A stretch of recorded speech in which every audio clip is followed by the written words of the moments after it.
hairstyle's got me looking like Legolas. Hello everyone, welcome back to my channel, or welcome to my channel if you're new. My name is Kristen, this is my booktube, as you hopefully would have deduced by now. And today we are doing an April wrap-up. I'm going to talk about all of the books that I finished in the month of April. There are 6 books on this list. I did make it like 70% of the way through the writing retreat, but I did not finish it this month, so that will be in my May wrap-up because it's going to be May when I finish it. I got my Ted Lasso shirt on, and let's just go ahead and jump right into it, shall we? Okay, so let's start out with the stats of the books that I finished this month. So I finished 6 books in the month of April.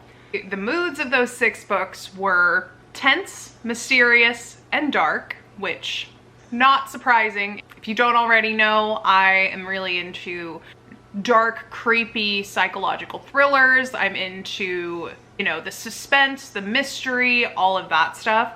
So not exactly a surprise there. In March and April, I kind of pivoted really hard back to the thriller, mystery, horror genre. So this is a continuation of that and is clearly reflected in the stats for April. So the pace of the books that I read were 67% fast-paced books, 17% slow, and 17% medium. For the month of April, I only finished audiobooks, and the length of those books, 83% of the books that I listened to in April were between 8 hours and 15 hours and 59 minutes, and then 17% of the books that I read were over 16 hours. So some decently long audiobooks, but all audiobooks nonetheless. As for the genres, we kind of already covered that, but all 6 of the books that I read in April were considered thriller books. 5 of them were also considered mysteries, and 1 was considered a horror. I listened to a total of 77.32 hours worth of audiobooks this month. That's a lot. That's like 3 whole days worth of just listening to audiobooks. So that's pretty crazy. And the average star rating that I gave these books was a 3.4. So that's a pretty decent rating, I'd say, for me at least. So without further ado, let's go ahead and get into the actual meat of this video and talk about the 6 books that I read in April. So we'll start with the books that I rated the lowest and work our way up to the books that I rated the highest. And the lowest ratings that I gave this month were 2 3-star books, so we'll just start right there. The first book that I rated 3 stars this month was Watching You by Lisa Jewell. So Watching You takes place in an English town. I think it takes place in Bristol. I could be wrong on that, but if I remember correctly, I think it takes place in Bristol. Basically concerned about this one little neighborhood / street in Bristol. And we're really focused on a couple key people that live in this neighborhood. We are focused on a school teacher named Tom, who is the headmaster at a local school. And he has basically been brought in to turn the school around. He is really good at taking underperforming schools and improving them and getting them to be higher performing schools in general. And he's essentially been brought into this school to turn it around and get things back on track so that the school can perform better. We have Tom's son, who does not go to the same school that Tom works at, but he goes to a private school, and he has suspicions that he may be on the autism spectrum. And one of the things that the son does to entertain himself is he watches the neighborhood. He watches out of his bedroom window on an upper floor and essentially just people watches. He sees what people are doing. He takes note of who's hanging out with who's talking to who, and that kind of thing. And we have Tom, his son Frank, Nicola, his wife. Then a couple houses down, we have Josie, who is married to Alfie. I hope these names are right. And they live with her brother and his wife, who is expecting a baby. And the last family that lives on this street that is of primary concern are a mother and daughter duo who the mother is paranoid that people are watching her constantly. She thinks that because Frankie has been watching her through his window, that he is spying on her and that Tom is out to get her. And then we have her daughter who goes to the school that Tom works at, and that is kind of how everyone ties together. There's not really any one main character in this book. It kind of concerns all of them to differing degrees. And there are other side characters too that come in and out. But because there are so many characters and I was listening to the audiobook, I don't know if this is a similar problem that you would have reading the physical book, but at least while I was reading the audiobook, I did start to get a little bit confused as to who was talking when and about what and all of that stuff. So I will say that if you are reading the audiobook, make sure that you pay close attention to who is speaking at what time, because it can get a little confusing if you're just listening. But essentially, there is all of this concern surrounding Tom. There are rumors that he is having affairs with students. There's also infidelity within several marriages. And then it all culminates to a murder happening. And one thing that I did appreciate is that even though it opens up with the murder investigation, you don't really know who died until closer to the end. So the book essentially opens up with the police investigation of the murder and the questioning of the main characters involved. And we bounce back and forth in time between the police investigation and the transcripts of the interviews with the people living on the street, and then the events leading up to the murder taking place. And Lisa Jewell is kind of similar to Megan Miranda in that I enjoy her books, but a lot of the twists I kind of see coming, and I'm just not particularly thrilled throughout most of the book. Those are the main reasons why I gave it 3 stars, along with the fact that it was a little bit more difficult for me to follow. And I believe that that is something that has happened in other Lisa Jewell books that I have read in the past, is they're just a little bit confusing to follow if you're listening. And like I said, that could be a totally different experience if you're actually reading the book. But for me, listening, I was just a little bit confused at times and had to rewind, re-listen, all of that stuff, which is not really something I want to have to do. But even so, the book was very enjoyable, and I will say I didn't see the final twist coming, but there were other things that were revealed throughout the book that I did see coming. I kind of feel like that final twist that I didn't see coming was one of those things that was hard to guess, unless you were just like throwing theories at the wall to try to see what stuck. I don't really see how you could have guessed the twist at the end, because it's one of those where it wasn't really hinted at throughout the book, so it was hard to guess what was gonna happen, if that makes sense. But overall, I really liked the plot of the book. I was invested in the story. However, I was kind of let down a little bit by the end. I wanted a bit more of a climax at the end, and it just didn't really happen. So that was why I gave it 3 stars. Next one I rated 3 stars was Never Have I Ever. So this was one, again, that I was pretty invested in the story, mostly just to know what the heck is happening. So Never Have I Ever centers around Amy Way, who is basically your typical suburban mom. She lives in a middle-class neighborhood. She has a husband who is a professor, and she has a 15-year-old stepdaughter and a small baby boy. And her perfect little suburban life even comes complete with a mommy book club. And one night when she is hosting the book club at her house, a new member shows up, and her name is Angelica Rue. She and her teenage son started renting a house down the street, and she decided to show up to one of the book club meetings. Rue then starts to charm the neighborhood. She gets people to spill secrets to her through games like Never Have I Ever, combined with a lot of alcohol, so that she can get dirt on people, essentially. She then uses that information to blackmail people. But when she tries to come for Amy and threatens to share her deepest, darkest secret with the people closest to her, Amy has to then figure out a way to take Rue down so that her secret doesn't get out. Now, the premise of that sounds way more exciting to me than the actual book did. Like, don't get me wrong, I still enjoyed the story. Some of the stuff that happens in the book that I was just like, why is she making that such a big issue? Why is she so concerned about this in particular? You know, I wasn't very aligned with what the author was concerned about. I didn't fully understand her concerns about this particular secret getting out. For the most part, I understood some of her concerns, but not all of them. And so, not that I was being like, girl, why are you freaking out? It just seemed kind of lower stakes to me, and I didn't feel like it really warranted all of the hubbub that came with the story, you know? It felt to me like the bare bones plot was clear in the author's head, and then she had to think of a way to connect it to this suburban mom, and it just didn't really jive with me, if that makes sense. And yeah, so it just didn't hit the mark for me.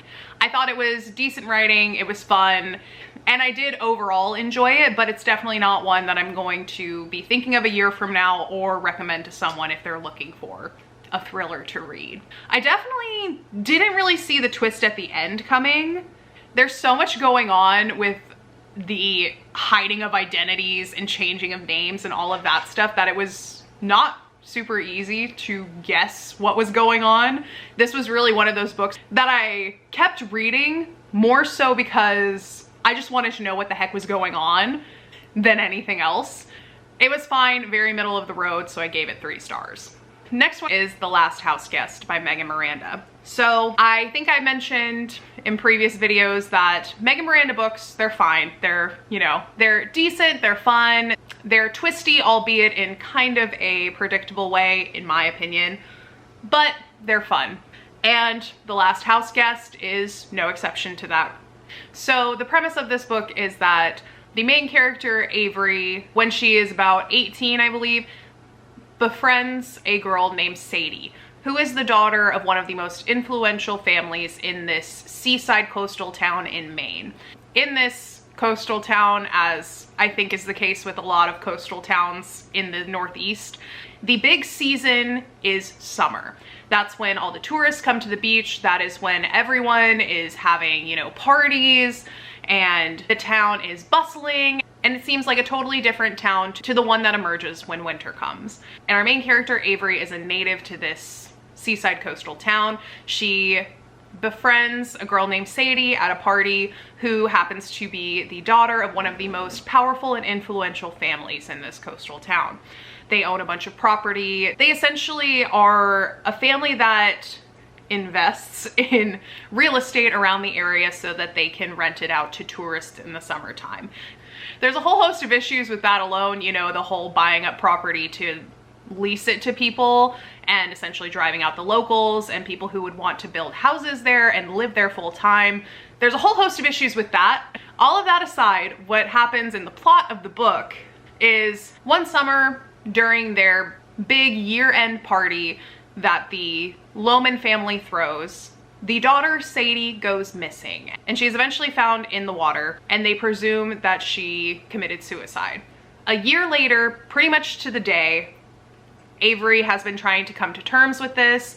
She has been trying to reconcile with all of the feelings that she has, because her and Sadie, right before she went missing, they had a bit of a falling out, a bit of a fight, and she feels incredibly guilty. So a year later, when Avery starts to find things that make her believe that Sadie not only didn't commit suicide, but that the death also was not an accident, she starts to dig deeper and try to uncover what exactly happened to her friend on the night that she disappeared.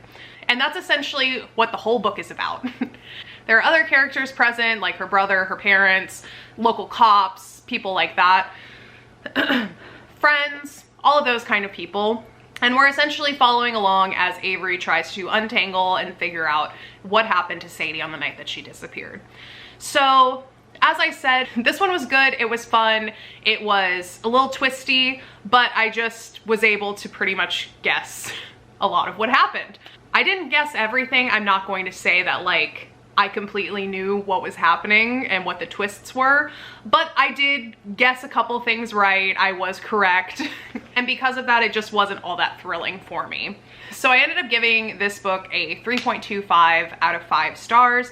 It's one of the mid-range books that I read this month, but still enjoyed it, still would read another Megan Miranda book. She hasn't particularly wowed me, but I've also generally enjoyed her books, so I feel like that's enough to keep me coming back and reading more. And who knows, maybe I'll come across one that just knocks my socks off and blows me away at some point, but I did genuinely enjoy this one. So moving on, we now are coming to the one horror book that I had this month, and that was Within These Walls. So Within These Walls is a psychological thriller slash supernatural horror kind of book, and it centers around a washed up true crime writer who, through correspondence with a notorious cult leader who is in prison in the Pacific Northwest, he gets offered the opportunity to write an exclusive tell-all true crime book about this notorious cult leader who is sitting in prison in Washington. His only stipulation is that the writer has to move into the house where the cult lived and ultimately sacrificed a young girl 30 years prior. So, deciding that this is too good of an opportunity to pass up, he decides to pack up his 13-year-old daughter and move cross-country to pursue this lead. And as you would expect by that brief description and the fact that I told you that it is a supernatural horror, things start to happen in the house pretty quickly that are very creepy, unexplainable, and supernatural. This isn't one of those books that, you know, there's a logical explanation for all of the supernatural experiences that they've been experiencing. None of that. No, this is just a straight up classic Amityville horror type haunting. And I did enjoy this book quite a bit. I gave it a 3.5 out of 5 stars. The writing style of it reminded me of like a Shutter Island kind of book or like a Stephen King The Shining style of writing. So I did enjoy that part. It was very much a classic horror in that sense. And it did genuinely creep me out at times. But one of my only qualms with the book, and one of the reasons why I didn't give it a higher rating, was that I just didn't think that it was scary enough. Like, when I see something marketed as a horror, I want to be scared. I want to be creeped out. I want to be, you know, under the covers, afraid that the boogeyman's gonna get me. Especially if it's a supernatural horror with like ghosts and demons and things like that. Those tend to have a bit more of a psychological impact on me personally and make me a little bit of a fraidy cat, but it just didn't do that for me. So that's the main reason why it's rated 3.5. I still really enjoyed it. I thought it was pretty good. I thought it was pretty creepy, but I just wanted more out of it. It just already had such a creepy premise just from that setup, and I just felt like it didn't really capitalize on it. So I had to give it a 3.5. The next book that I rated 3.5 stars was The Housemaid. The Housemaid centers around Millie, who is hired by the Winchesters to be their live-in maid. The job pays well. When Millie went to her interview, the family seemed pretty normal, and all around it seemed like a dream job for someone like Millie who had just gotten out of prison and is looking for a fresh start. So without really having many other choices, when Millie is offered the position with the Winchesters, she gratefully takes it and moves in to start her new job as their housemaid. On her first day, she is shown her room, and it is this tiny little attic room that has a lock on the outside of the door. Millie immediately notices this and begins to notice other things that make her uncomfortable in the tiny room. As she gets settled in and begins the day-to-day of her job, she starts to notice that there are people within the Winchester family that are not exactly normal. And once she starts doing a bit more digging, there are many dark secrets that soon make themselves known. So that is pretty much all I want to share without really giving anything away. So because there are a lot of twists and turns in this book, I want to try to keep it as bare minimum as possible with that description. So that is all I'm going to give you for now about it. Overall, I did enjoy this book. There were parts of it that I didn't think were that believable, and I also guessed who the real villain of the story was pretty early on. I don't know what that says about me. Not quite sure if that means that I am just very observant or suspicious of people, but I did guess the biggest twist pretty early on. So because I did guess that, it wasn't really a surprise for me, and that brings the rating down for me a bit because I don't get that satisfaction of the big reveal being so dramatic, because I was essentially reading it being like, okay, yeah, I know, hurry this up, like let's get to the explanation part. I want to know why these people have been doing these things. This was one of the book club picks for my work book club, and there were people in there that gave it like raving reviews, glowing reviews. So I don't know if it's just me. I wasn't that surprised by a lot of what happened in the book. It was a lot of stuff that I could see coming, and I don't think there was any part that genuinely shocked me at any point. It was still fun, it was still a good read, and I will probably end up reading the second one at some point, but overall that's how I felt about this book. Moving on to the last book on this list and the highest rated one that I read in April, and that is Pretty Girls by Karen Slaughter. So this was a book that people in my real life were telling me that I needed to read for the last like month and a half. It's been a while and I had a hold on it through Libby, and it finally came available in April. So I listened to it and finished it. And all I'm gonna say is, Miss Slaughter, yes, ma'am, that is how you write a psychological thriller. Pretty Girls centers around two sisters, Claire and Lydia, who have essentially been estranged, and their family was torn apart when their elder sister went missing in the early 90s. When Claire's husband is murdered in a mugging gone wrong in downtown Atlanta, things pretty much immediately start to get weird for Claire. She starts to find things about her husband that she never knew, and that made her question who she was married to for the last 20 odd years. Lydia and Claire end up reconvening and working together in order to figure out all of the mysteries surrounding Claire's husband, Paul. This leads them on a crazy journey throughout time and space, quite literally, which sounds so lame to say, but it's true. And they work together to figure out exactly what Paul was involved in and reopen the old wounds that were created when their elder sister went missing 30 years prior. So this book was so good. When I saw that this audiobook for this psychological thriller was over 20 hours long, my first thought was, how is she gonna keep it interesting and suspenseful and thrilling for 21 hours? I thought for sure there was gonna be no way that it was actually going to be that engaging, but boy was I wrong, because every time some big twist would happen, I would look at the timestamp and see that I still had like 10 hours left of the book, and I would just think, what else could possibly happen? And I felt that way up until like the final 3 hours of the book. It was just revelation after revelation that completely shifted the literary landscape, if that's even applicable here. With every new revelation, it just changed how I viewed the story and the people in it. And I thought that it was so twisty, but done in such a good way that I really enjoyed the book. That being said, it wasn't a perfect book. There were parts of it that didn't really mesh with the rest of the story and kind of took me out of it a little bit, kind of broke that bond that I get when I'm really into a book. But even so, it was still a book that I rated 4.25 stars. It's still a book that I would recommend to other people, and it's also quite an emotional book as well. So all of those things combined are why I ended up giving it a 4.25 out of 5. And that is it, friends. Those are all 6 of the books that I read in April and my thoughts on all of them. I hope you all enjoyed going along on that ride with me and hearing what I thought about them. If you've read any of these books and you have opinions that you would like to share, please leave them in the comments down below. I would love to read them. Even if you disagreed with what I said, still put it down below. I like to hear other people's opinions, even if they don't mesh with mine. They are just opinions after all. I am no authority on literary fiction or writing. If you enjoyed this video, please leave a like down below. Subscribe while you're down there so you get notified when I upload new videos. I upload every Saturday around noon Central Standard Time. I hope you guys have a wonderful day wherever you are in the world, and I will see you in the next video. Bye!